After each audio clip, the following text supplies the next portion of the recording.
Día 48. Biblia, un año. Antiguo Testamento, Levítico, capítulo 4, hasta capítulo 5, versículo 19. Habló Jehová a Moisés diciendo: Habla a los hijos de Israel y diles: cuando alguna persona pecara por yerro en alguno de los mandamientos de Jehová sobre cosas que no se han de hacer, e hiciera alguna de ellas, si el sacerdote ungido pecara según el pecado del pueblo, ofrecerá a Jehová por su pecado que habrá cometido un becerro sin defecto para expiación. Traerá el becerro a la puerta del tabernáculo de reunión delante de Jehová y pondrá su mano sobre la cabeza del becerro y lo degollará delante de Jehová. Y el sacerdote ungido tomará de la sangre del becerro y la traerá al tabernáculo de reunión. Y mojará el sacerdote su dedo en la sangre, y rociará de aquella sangre 7 veces delante de Jehová hacia el velo del santuario. Y el sacerdote pondrá de esa sangre sobre los cuernos del altar del incienso aromático, que está en el tabernáculo de reunión delante de Jehová, y echará el resto de la sangre del becerro al pie del altar del holocausto, que está a la puerta del tabernáculo de reunión. Y tomará del becerro para la expiación toda su grosura, la que cubre los intestinos y la que está sobre las entrañas, los 2 riñones, y la grosura que está sobre ellos, y la que está sobre los ijares, y con los riñones quitará la grosura de sobre el hígado, de la manera que se quita del buey del sacrificio de paz, y el sacerdote la hará arder sobre el altar del holocausto. Y la piel del becerro y toda su carne, con su cabeza, sus piernas, sus intestinos y su estiércol, en fin, todo el becerro, sacará fuera del campamento a un lugar limpio, donde se echan las cenizas, y lo quemará el fuego sobre la leña, en donde se echan las cenizas será quemado. Si toda la congregación de Israel hubiera errado, y el yerro estuviera oculto a los ojos del pueblo, y hubieran hecho algo contra alguno de los mandamientos de Jehová, en cosas que no se han de hacer, y fueren culpables, luego que llegue a ser conocido el pecado que cometieron, la congregación ofrecerá un becerro por expiación, y lo traerán delante del tabernáculo de reunión. Y los ancianos de la congregación pondrán sus manos sobre la cabeza del becerro delante de Jehová, y en presencia de Jehová degollarán aquel becerro. Y el sacerdote ungido meterá de la sangre del becerro en el tabernáculo de reunión, y mojará el sacerdote su dedo en la misma sangre, y rociará 7 veces delante de Jehová hacia el velo, y de aquella sangre pondrá sobre los cuernos del altar que está delante de Jehová en el tabernáculo de reunión, y derramará el resto de la sangre al pie del altar del holocausto que está a la puerta del tabernáculo de reunión, y le quitará toda la grosura, y la hará arder sobre el altar. Y hará de aquel becerro como hizo con el becerro de la expiación. Lo mismo hará de él. Así hará el sacerdote expiación por ellos, y obtendrán perdón, y sacará el becerro fuera del campamento, y lo quemará como quemó el primer becerro. Expiación es para la congregación. Cuando pecara algún jefe, e hiciera por yerro algo contra alguno de todos los mandamientos de Jehová su Dios, sobre cosas que no se han de hacer, y pecara, luego que conociera su pecado que cometió, presentará por su ofrenda un macho cabrío sin defecto, y pondrá su mano sobre la cabeza del macho cabrío, y lo degollará en el lugar donde se degüelle el holocausto delante de Jehová. Es expiación. Y con su dedo el sacerdote tomará de la sangre de la expiación, y la pondrá sobre los cuernos del altar del holocausto, y derramará el resto de la sangre al pie del altar del holocausto, y quemará toda su grosura sobre el altar, como la grosura del sacrificio de paz. Así el sacerdote hará por él la expiación de su pecado, y tendrá perdón. Si alguna persona del pueblo pecara por yerro, haciendo algo contra alguno de los mandamientos de Jehová, en cosas que no se han de hacer, y delinquiera, luego que conociera su pecado que cometió, traerá por su ofrenda una cabra sin defecto, por su pecado que cometió, y pondrá su mano sobre la cabeza de la ofrenda de la expiación, y la degollará en el lugar del holocausto.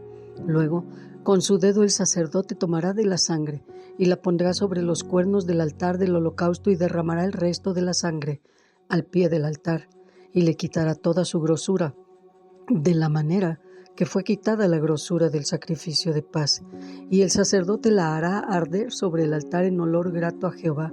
Así hará el sacerdote expiación por él, y será perdonado. Y si por su ofrenda por el pecado trajera cordero hembra sin defecto traerá, y pondrá su mano sobre la cabeza de la ofrenda de expiación, y la degollará por expiación en el lugar donde se degüella el holocausto. Después, con su dedo, el sacerdote tomará de la sangre de la expiación, y la pondrá sobre los cuernos del altar del holocausto, y derramará el resto de la sangre al pie del altar, y le quitará toda su grosura, como fue quitada la grosura del sacrificio de paz. Y el sacerdote la hará arder en el altar sobre la ofrenda encendida a Jehová, y le hará el sacerdote expiación de su pecado que habrá cometido, y será perdonado. Si alguno pecara por haber sido llamado a testificar, y fuera testigo que vio o supo y no lo denunciara, él llevará su pecado.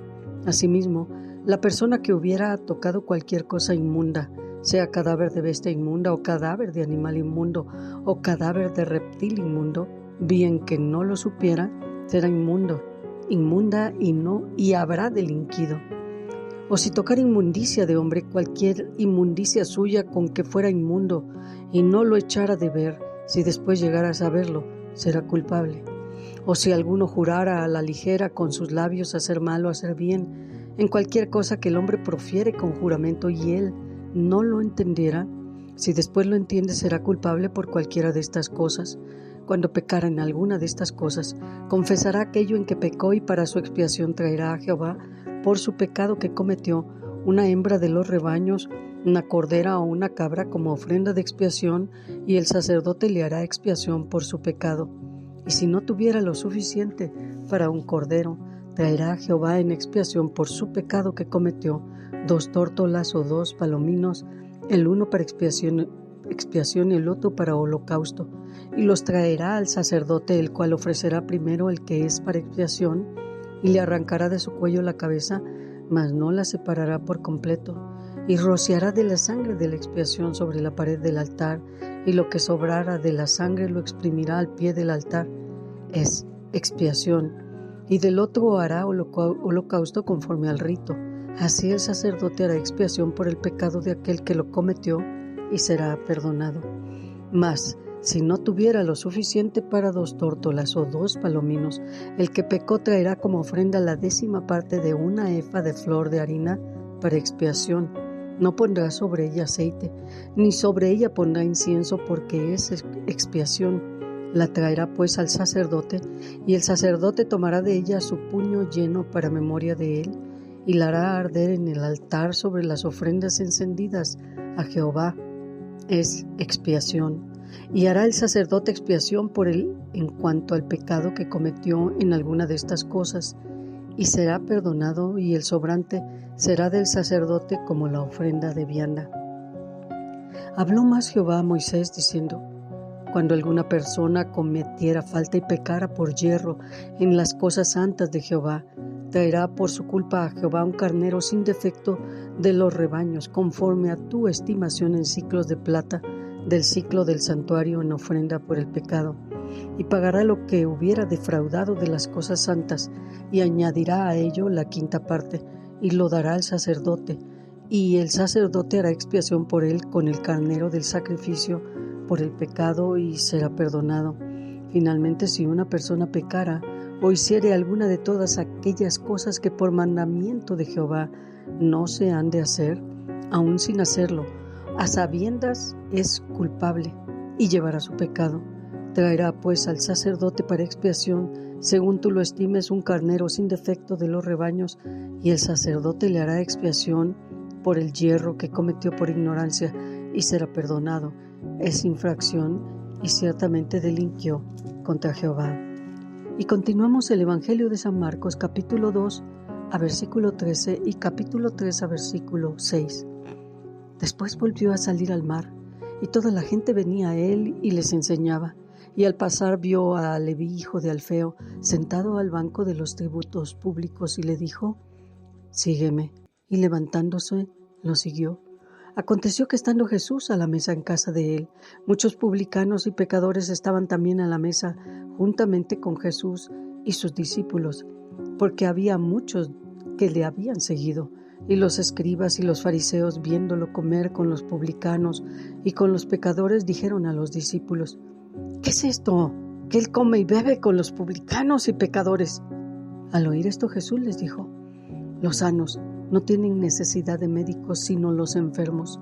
No he venido a llamar a justos, sino a pecadores. Y los discípulos de Juan y los de los fariseos ayunaban, y vinieron y le dijeron: ¿por qué los discípulos de Juan y los de los fariseos ayunan, y tus discípulos no ayunan? Jesús les dijo: ¿acaso pueden los que están de bodas ayunar mientras está con ellos el esposo? Entre tanto que tienen consigo al esposo, no pueden ayunar. Pero vendrán días cuando el esposo les será quitado, y entonces en aquellos días ayunarán. Nadie pone remiendo de paño nuevo en vestido viejo. De otra manera, el mismo remiendo nuevo tira de lo viejo, y se hace peor la rotura. Y nadie echa vino nuevo en odres viejos. De otra manera, el vino nuevo rompe los odres, y el vino se derrama, y los odres se pierden, pero el vino nuevo en odres nuevos se ha de echar. Aconteció que al pasar él por los sembrados, un día de reposo, sus discípulos andando comenzaron a arrancar espigas. Entonces los fariseos le dijeron: mira, ¿por qué hacen en el día de reposo lo que no es lícito? Pero él les dijo: ¿nunca leyeron lo que hizo David cuando tuvo necesidad y sintió hambre él y los que con él estaban? Como entró en la casa de Dios siendo Abiatar sumo sacerdote, y comió los panes de la proposición, de los cuales no es lícito comer sino a los sacerdotes, y aún dio a los que con él estaban. También les dijo: el día de reposo fue hecho por causa del hombre, y no el hombre por causa del día de reposo. Por tanto, el Hijo del Hombre es Señor aún del día de reposo. Otra vez entró Jesús en la sinagoga, y había allí un hombre que tenía seca una mano, y le acechaban para ver si en el día de reposo le sanaría, a fin de poder acusarlo. Entonces dijo al hombre que tenía la mano seca: levántate y ponte en medio. Y les dijo: es lícito en los días de reposo hacer bien o hacer mal, salvar la vida o quitarla. Pero ellos callaban. Entonces, mirándolos alrededor con enojo y entristecido por la dureza de sus corazones, dijo al hombre: extiende tu mano. Y él la extendió, y la mano le fue restaurada sana. Y salidos los fariseos, tomaron consejo con los herodianos contra él para destruirlo. Y continuamos con Salmos capítulo 36, versículos 1 al 12. La iniquidad del impío me dice al corazón: no hay temor de Dios delante de sus ojos. Se lisonjea por tanto en sus propios ojos, de que su iniquidad no será hallada ni aborrecida. Las palabras de su boca son iniquidad y fraude. Ha dejado de ser cuerdo y de hacer el bien, medita maldad sobre su cama. Está en camino no bueno, el mal no aborrece. Jehová, hasta los cielos llega tu misericordia, y tu fidelidad alcanza hasta las nubes. Tu justicia es como los montes de Dios, tus juicios abismo grande. Oh Jehová, al hombre y al animal conservas. Cuán preciosa, oh Dios, es tu misericordia. Por eso los hijos de los hombres se amparan bajo la sombra de tus alas. Serán completamente saciados de la grosura de tu casa, y tú los abrevarás del torrente de tus delicias, porque contigo está el manantial de la vida. En tu luz veremos la luz. Extiende tu misericordia a los que te conocen, y tu justicia a los rectos de corazón. No venga pie de soberbia contra mí, y mano de impíos no me mueva. Allí cayeron los hacedores de iniquidad, fueron derribados, y no podrán levantarse.